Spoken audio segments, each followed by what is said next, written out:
fancy intro music. Yeah! Woohoo! Hello, my fellow Trekkies and Star Trek fans. Well, we got the sneak peek for the upcoming content here in April, and I'm going to go over it with you here, and I want to give my thoughts, opinions, as well as give you the direct information of what is coming, what's happening. So, if you've been paying attention, there may have been some hints released that you've heard, but if nothing else, you're going to have this article right here. We can cue snap on over, introducing the GS31. So, as many of you predicted, a new ship is here to help you with the solo wave mechanic, including, we'll sneak peek it here in a second, a new solo wave mechanic. Yeah, it lasted about a month before a new version came in. So, let's go over it. Now, real quick, pros. I want to list those. This is going to be a great, drastic, very, very, very large improvement to your ship part sourcing. Drawback. New ship means take time to get, right? We copy paste mechanics. We've talked about this. This is not a hype up, but doesn't mean you can't benefit from something that can annoy you. Now, let's talk about what this looks like. Calling all commanders, a brand new ship is entered the fray, the GS31. For those of you who checked out the Section 31 movie, you'll probably recognize. It is a grade 4 interceptor ready to take on Apex Raider hostiles. Whether you're deep in the thick of Section 31's cloak and dagger world or simply looking to upgrade your arsenal, poised to be your next tactical advantage. So, has a lot of benefits to it. We'll cover those more here as we go through, so I don't want to get stuck. But Interceptor Supremacy, designed to take on the Apex Raider hostiles. This interceptor is equipped with specialized abilities like the Gravitational Blast. Now, I will acknowledge that I actually think this is a really neat function. Very curious to see how strong it is. Now, here's what I anticipate. Very similar to the Borg Cube, where the Borg Cube beam just really isn't that great. It's good for hostiles, okay. And then as the higher tier you get, of course, the better it gets. Gravitational is a signature weapon, unleashing a deadly beam that strikes directly at the hull of players and non-armada hostiles. Yes, it's going to be just like the Borg cutting beam, PvP and PvE. Bypasses their shields, causing significant damage. It inflicts a weakened status. We have a new status effect, which, again, very neato. And then the beam splits and continue on to strike additional non-armada foes within the same system, turning a single shot into a widespread assault. Now, we'll admit, again, I'm saying positive things. I like that. I like the idea of this. The big thing's going to come down to time it takes to get it to where it works for you in terms of it has value. Because we know how it typically works in this game. Well, it takes a while to get to what you need. So let's keep going. The direct hull damage applied by the the gravitational beam to players' non-armadas, that's the weakened status. Chain reaction. If your target is a non-armada hostile, the beam splits to strike additional non-armada hostiles. That's going to really help you if you're doing the solo wave mechanic. I know there's a couple of waves, especially for you players who are doing the G5 and G6 waves, where for me, the tricky one is always that fourth wave, because they spawn so close to that center building. So being able to have that activated, if it's strong enough to take those on, could be very valuable.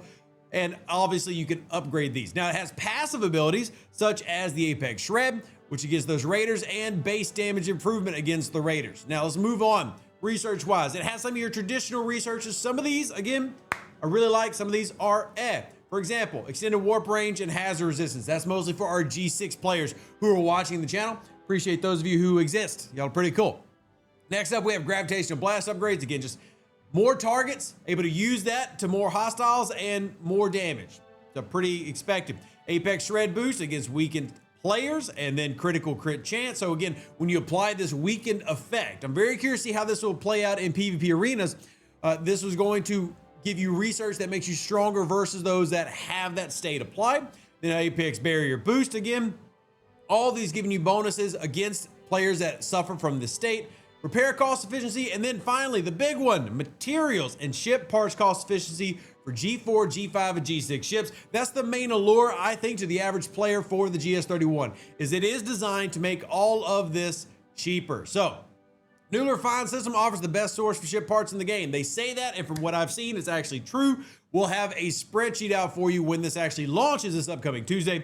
And shout out to Jules, Blue, etc., Quasel, all the amazing people who help put those numbers in and make it pretty, because I can put numbers in, and I love doing data entry to help them out, but man, I cannot make spreadsheets look nice like they can. All right, so you got ship tier and operations are segmented by the ship parts, very similar to the Gorn Eviscerator. Then you have guaranteed common, uncommon, and guaranteed rare parts. That is huge. And this is also big, including parts for previous grades for G5 and G6. I still run into G6 players who want G4 parts. Nice. Whether we get a lot or a little, this is something we've heard that we need. We need to be able to access the previous generations. So G6 definitely gonna be able to still get those G5s get those G4s, etc. So you have a GS31 strongbox. So enhance and upgrade your interceptor, blah, and then unlock new research. All right, so there's a currency system for this, as you can probably predict. Again, we'll have a video about this. Now, it also has officer acquisition for Giorgio, the brand new one that just came out, Garrett, Zeph, Enterprise E. Riker, and Strange New World Una.